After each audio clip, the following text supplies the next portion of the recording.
Alright, I am back with another video, and today we are doing a very popular request actually.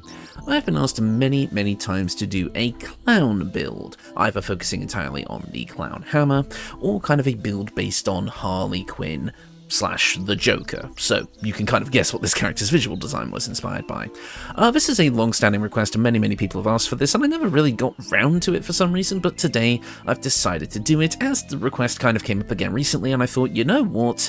Why not? I'm thinking I might kind of get back into focusing on build requests for a while. It brings up a lot of unique ideas that I myself might not normally think of, so you know what? If you feel like putting your build requests in the comments below, or better yet, in the build requests channel of the Discord, feel free to do so.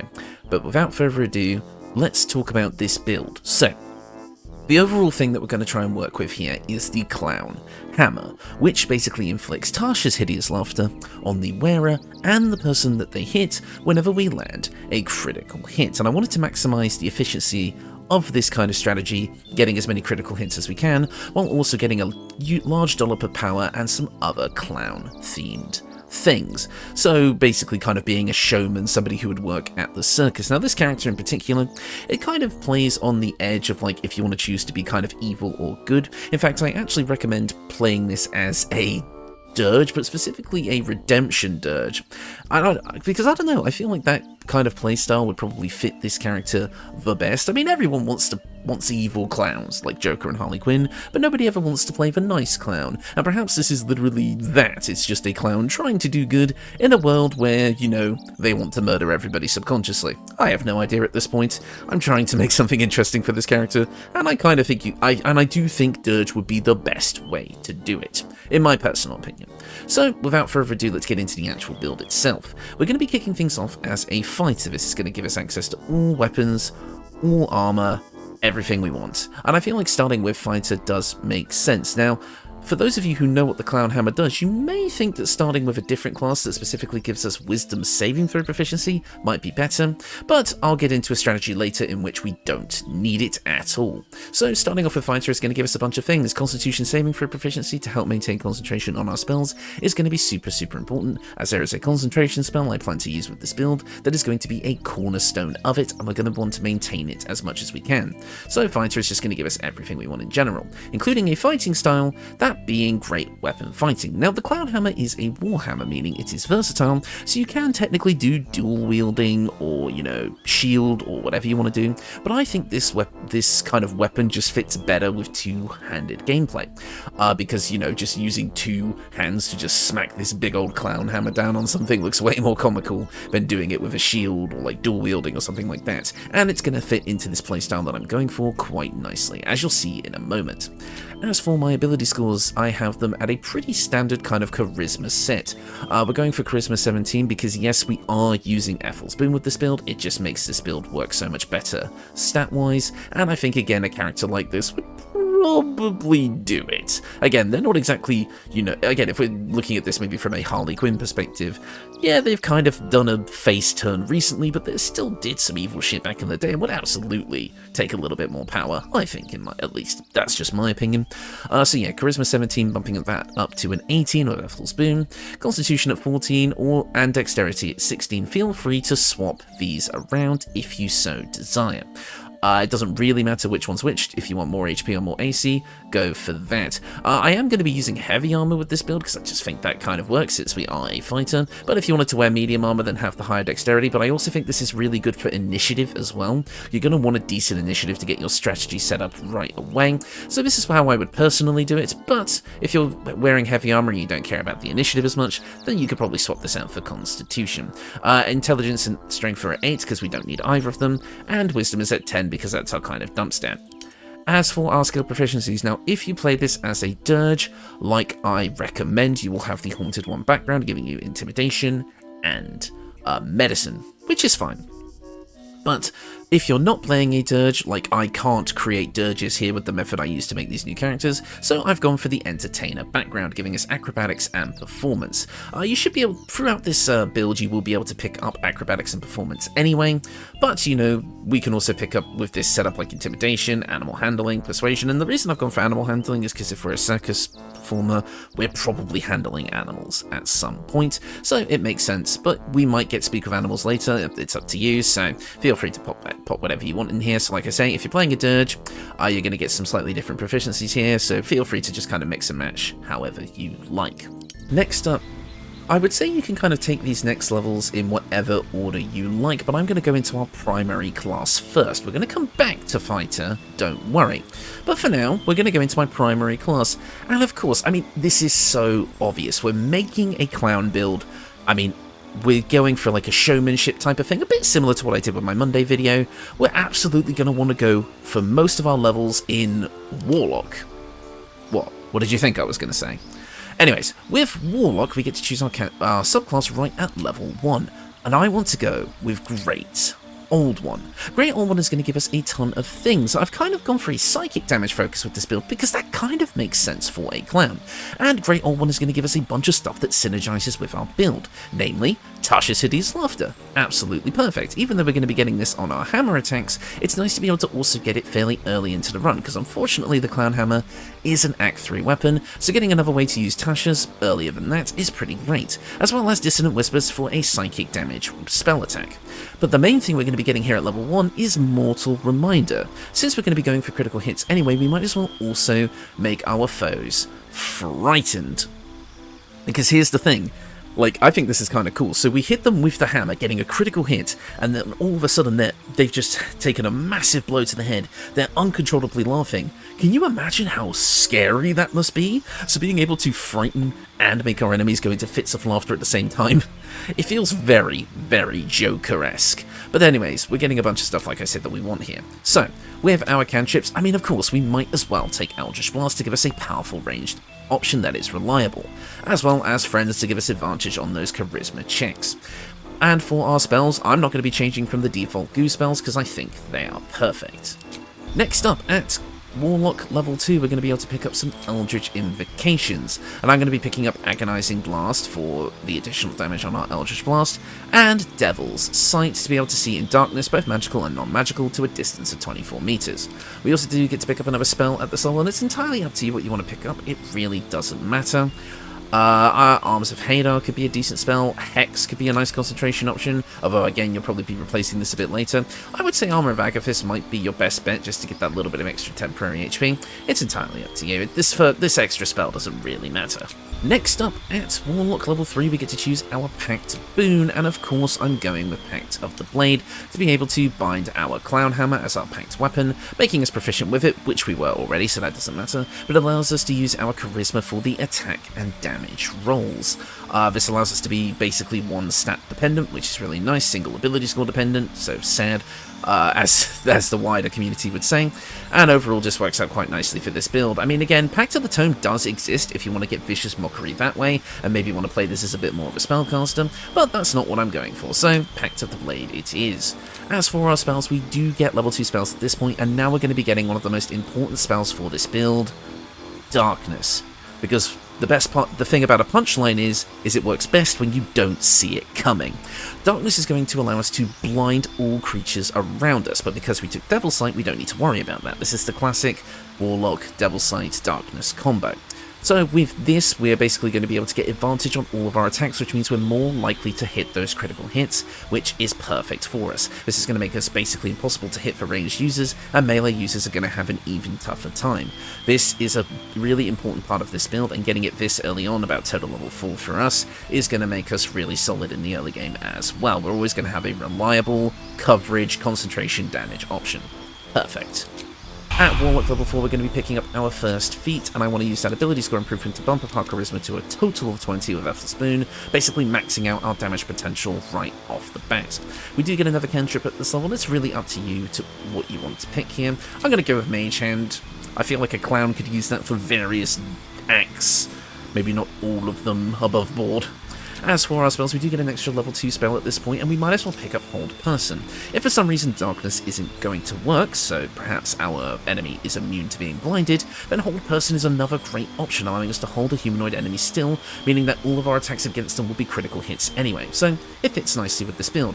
And at this point I would probably replace whatever kind of bonus spell you took, if it doesn't really matter for this build, with something else from the level 2 spell list that might be a bit more useful.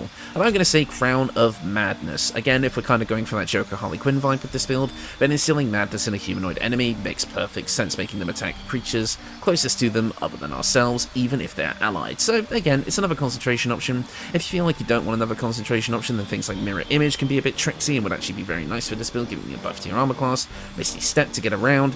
I mean, I don't value these spells as much on Warlock, again, because of our limited spell slots. I feel like powerful concentration options are definitely something you want to go for more, so it's entirely up to you, but I think Crown of Madness works nicely.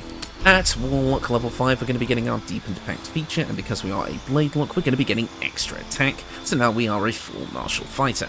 We're also going to get access to level 3 spells at this point, and it's entirely up to you what you want to pick here. It doesn't really matter, again, none of these are necessarily essential for the build. Hunger of Hazar would be a nice kind of other concentration spell you could go for, same with Hypnotic Pattern. Counterspell might be a decent option though, just to be able to say no you in the face of spells, but again, it's entirely up to you. We also do get another Eldritch Invocation at this level, and we might as well pick up Repelling Blast. And with that, we are done with our Warlock levels. I don't necessarily care about this level 6 feature, and I've got stuff that I want to get from other places, so we're going to actually go back to Fighter now for reasons you can probably already guess. This is going to get us Action Surge, allowing us to take an extra action this turn. Brilliant. We're also going to then pick up Fighter level 3, allowing us to select our subclass, and of course we're going with Champion. Champion is going to give us improved critical hits, meaning that we now roll a critical hit on a 19 or higher, which is great for us. And at Fighter level 4, we get to choose another feat, and since we are two-handing a weapon that focuses on critical hits, then what else are we going to go for other than Great Weapon Master? Whenever you land a critical hit or kill a target with a melee weapon attack, you can make another melee weapon attack as a bonus action that turn. And attacks with melee weapons we are proficient with and are wielding in two hands can deal an additional 10 damage at the cost of a -5 attack roll penalty. Because we're using our critical hit reduction gear as well as features from Champion Fighter, with the fact that we're also able to hit with advantage thanks to Darkness, we're basically going to get the full effects of Great Weapon Master all the time, landing multiple critical hits and getting multiple bonus action attacks, making us pretty much unstoppable. I deliberately decided not to show the combat footage at the start of this video, because it's very short, so you'll see exactly how well this works out for us in a minute. And we're not actually going to be going any higher in Fighter. I only want 4 levels this time, so that I have 3 levels to spare to put into another class. Now, of course, you could go to level 6 of Fighter overall, which would net you an extra feat, as well as extra attack, which normally wouldn't really matter, but unless you're playing on Honor mode, the Blade Warlock extra attack as well as the regular extra attack will stack, giving you a bunch more attacks. So while probably the optimal way to play a character like this would actually be to go for a 6-5 split in both of these, with a 1 level dip that I'll get to in a minute, I'm going to actually be doing something a little bit different, not quite as optimized to be able to get more kind of like clownish flavor, but of course a 6-5 in Warlock and Fighter would work pretty well, so you can go for that if you like. But we're going to be taking our final class of this build here. Yeah, we're actually doing Bard now. Bard is going to get us a ton of things that just make too much sense for a clown to have, so we're going to take a couple of levels here. Namely, we're going to be getting a couple of cantrips, and of course we're grabbing Vicious Mockery for a psychic damage cantrip that verbally insults our opponent, which makes them have disadvantage on their next attack roll. I mean, a cloud is going to be throwing around jokey insults, it makes sense to pick this up. And our next spell can be whatever we like, it really doesn't matter. I'm going to say Minor Illusion, why not? And we also get to pick up 4 spells, and I'm just going to grab some utility options. Longstriver, Featherfall, Speak with Animals, which again would make animal handling redundant, this is what I was talking about earlier, as well as a final spell, and I kind of like to just have a bonus action healing option in case we need it. We also do get the ability to play an instrument, and I think a clown would absolutely rock a drum, so that's what I'm going to go with here. We're also going to get another skill proficiency here, and the game has picked Deception for us, and I don't see a reason to argue. At Bard level 2, we're going to be picking up Jack of all Trades, allowing us to add half of our proficiency bonus rounded down to ability checks that we are not proficient in, as well as Song of Rest giving us a 3rd short rest, which is going to be really nice for a build like this. As well, because we're a Warlock, so that means 3 short rests means more spell slots for us. Haha, nice bit of synergy there. As well as being able to pick up another spell from the spell list, and we'll grab Fairy Fire as it is another way for us to get advantage and can be kind of like a tricksy, whimsical light show that a clown would pull. There's a lot of similarities between this and my Monday build, but I feel like it's exploring a similar concept in 2 different ways, which I really like. And finally, College of Law for our subclass. Not going to sugarcoat it here, we want College of Law. College of Law is going to give us some extra skill proficiencies, which are nice to have, so we can pick up things like Sleight of Hand and Stealth, because why not, they're pretty good skills to have, as well as getting expertise in 2, and I think the game wants to give us Deception here, which I would see, but I personally think something like Persuasion or Intimidation could also work. You definitely want that performance. In fact, I could even see Acrobatics being kind of like an expertise. It's entirely up to you. Pick whatever you like, it really doesn't matter. It's your build at the end of the day. We're also going to get access to another level 2 spell, and again, pick whatever you like. I mean, we've kind of got everything that I want on the build already, so I'll just pick up Phantasmal Force for that extra bit of psychic damage, or whatever the last damage chunk you hit the enemy with. So, you know, it can work out. But College of Law is going to be great because it's going to give us Cutting Words, allowing us to use our Bardic Inspiration die to impose a penalty on enemies rather than just being able to inflict bonuses on allies. And again, these also come with verbal insults, which felt perfect for a clown. Like I said, this is not exactly optimal. I would say if you wanted maybe a more powerful melee focused build, especially if you're not playing on honor mode that gets an extra feat and all that, go for 5 Warlock, 6 Fighter, 1 Bard to still kind of get the majority of stuff, but I feel like flavor-wise, this version is a bit nicer. But again, if you're trying to optimize things, I would say maybe do the other thing, but it's entirely up to you.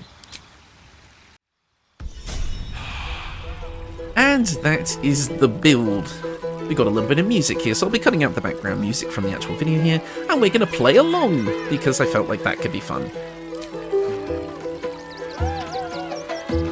Ah, this is nice. I love bards, man. And we got a successful performance check because we're just that good, and this person is now ruining my shot. There we go. So, with the build that we have here, you're going to be getting a ton of things. Obviously, you're going to be getting the powerful Darkness Devil Sight combo. We're going to be single ability score dependent, which is great. We're getting things like Vicious Mockery, Hold Person, Eldritch Blast, Tasha's Hideous Laughter. We're getting a ton of powerful options, as well as things like, Fairy Fire and Darkness, and all these different ways to impose disadvantage on our opponents and advantage for us.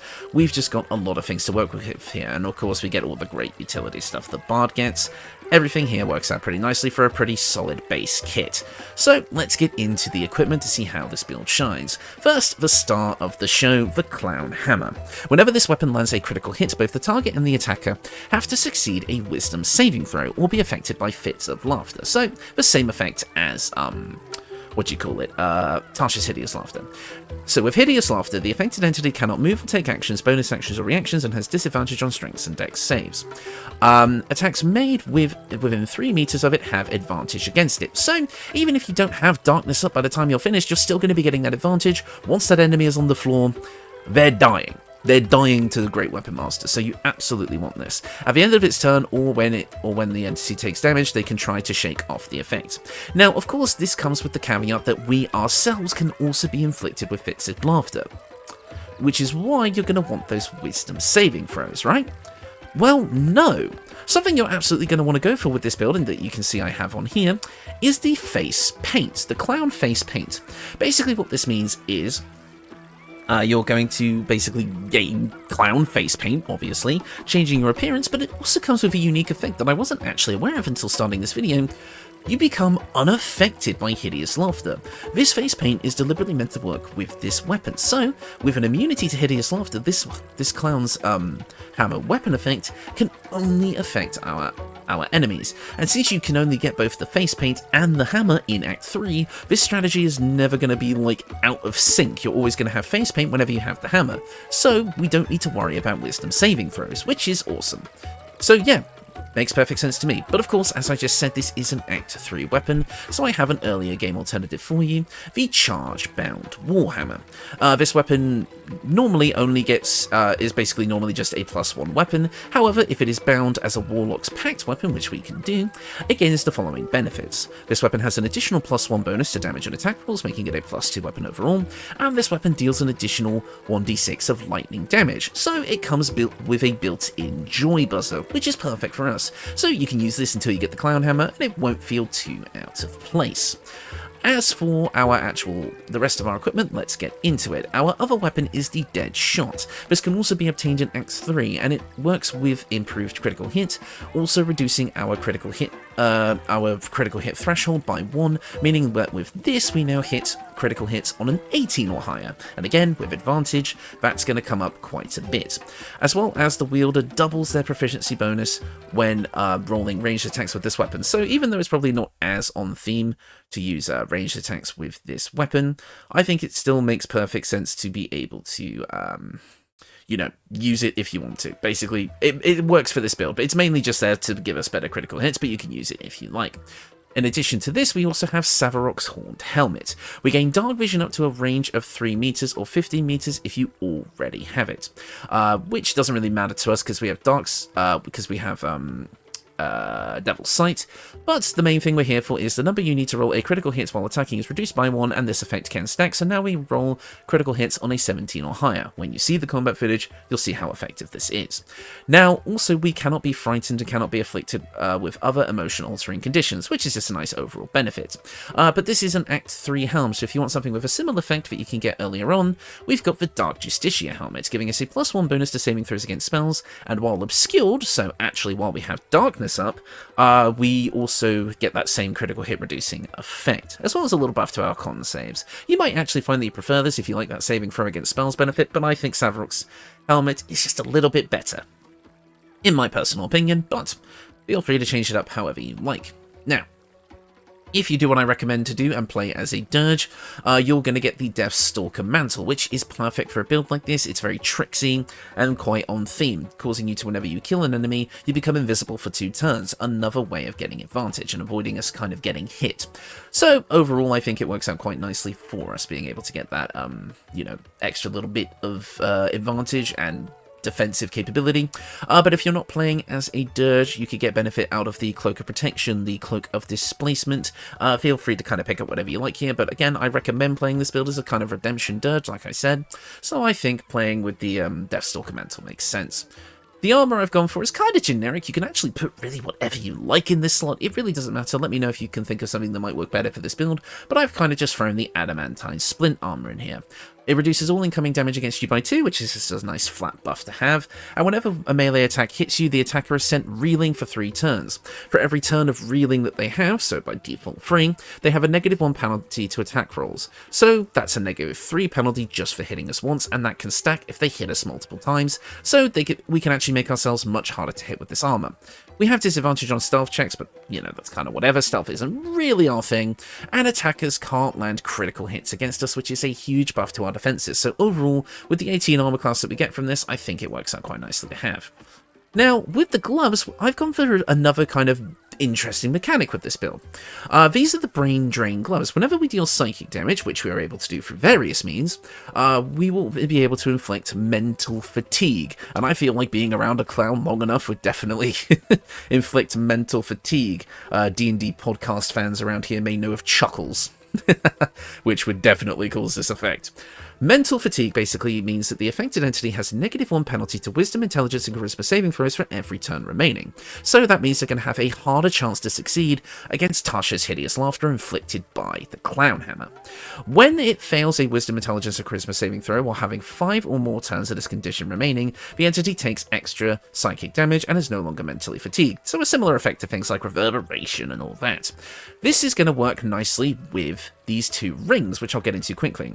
With the Ring of Mental Inhibition, which whenever a foe fails a saving throw, they also gain 2 turns of mental fatigue, allowing us to stack that up fairly quickly, as well as the Strange Conduit Ring, allowing us to, while concentrating on a spell, deal psychic damage. Since we're pretty much always going to be concentrating on darkness or at least one other concentration spell, this effect will constantly be up, giving us psychic damage needed to trigger those other 2 items, as well as giving us a bit more damage on our attacks.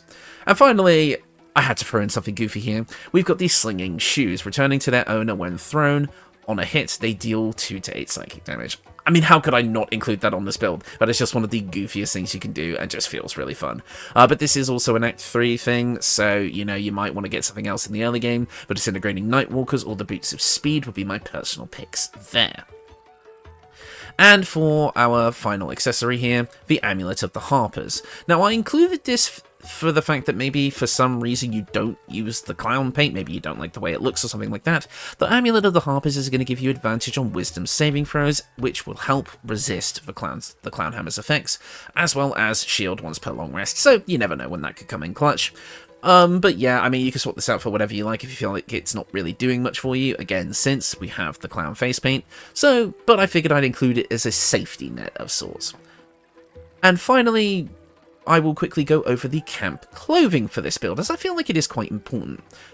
We have the Circus Ensemble here, mixed with the reliably built boots. You can pick this up in the Circus, which I am currently in, and I've covered this with, I believe it is Sinful Red on Bone White, I believe is the name of the dye. Yes, it's this one, which I think gives us that kind of nice sort of like clown harlequin type look, which works nicely overall with the hammer. But an alternative could also be the Mesmerizing Circus outfit, which kind of gives a somewhat similar vibe overall. But I personally prefer the way the Circus Ensemble looks, but that's just me.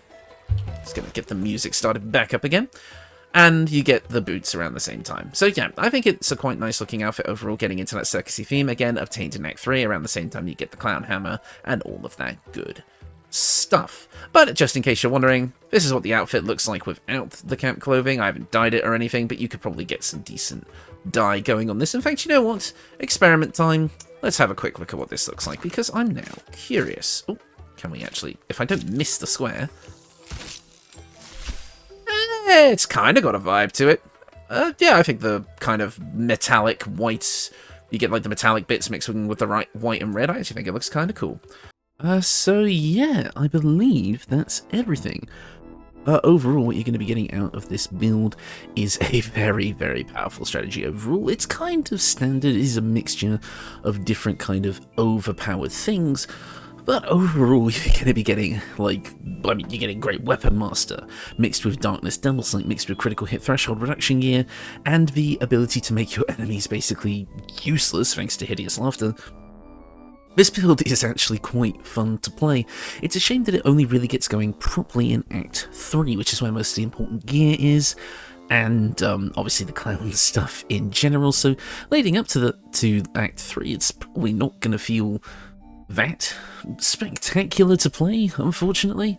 But obviously you're playing as a pretty standard Warlock. You can do, up until then, you can do things like Eldritch Blast, and I didn't even really explore Eldritch Blast with this build because, well, the hammer is more than enough. You can see with the combat footage here that we are just doing amazing amounts of damage, hitting multiple times, getting multiple critical hits, absolutely destroying the foes in our way, including the Steel Watcher, which, despite being immune to psychic damage, and therefore doesn't really care about half of this build's kind of thing, like the mental fatigue, it gets destroyed. And even though we ended up losing concentration because we got knocked down, we were just able to recast Darkness anyway, because as you can see, between the Bard levels, which gives us 2 level 2 spell slots, and the Warlock levels, which gives us 2 level 3 that recover on a short rest, despite the kind of lack of spell slots overall, we're still going to be able to cast Darkness, which is our most important spell, quite a lot. And then if for some reason we don't have any of those spell slots left, we do have other options in the form of things like Fairy Fire. And I didn't actually really mention it with this build, I think I meant to, but I forgot. You can absolutely use the Band of the Mystic Scoundrel with this build to be able to cast Vicious Mockery as a bonus action. if you wanted to get that kind of extra bit of damage that way on the turns where you don't get the critical hit or the kill off and aren't able to use Great Weapon Master on your bonus action. But I think you're going to be able to use Great Weapon Master on your bonus action a bit more than you think, so that's why I didn't really make it a main thing of the build, but it's absolutely there if you want to use it.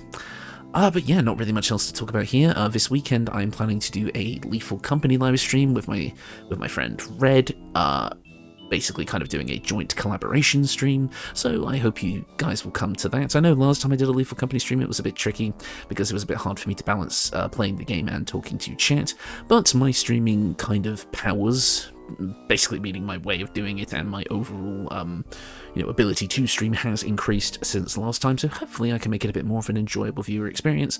And again, I hope to see a lot of you there, because I think it's going to be a ton of fun. We're going to be exploring the new update and stuff like that. But yeah, there's not really much else to talk about. Again, as I kind of said, feel free to head on over to the Discord and submit your build requests, because I'd quite like to be able to do a bit more of these at the moment. So yeah, I think that's going to do it for me for now. Thank you all so much for watching, and I will see you all next time.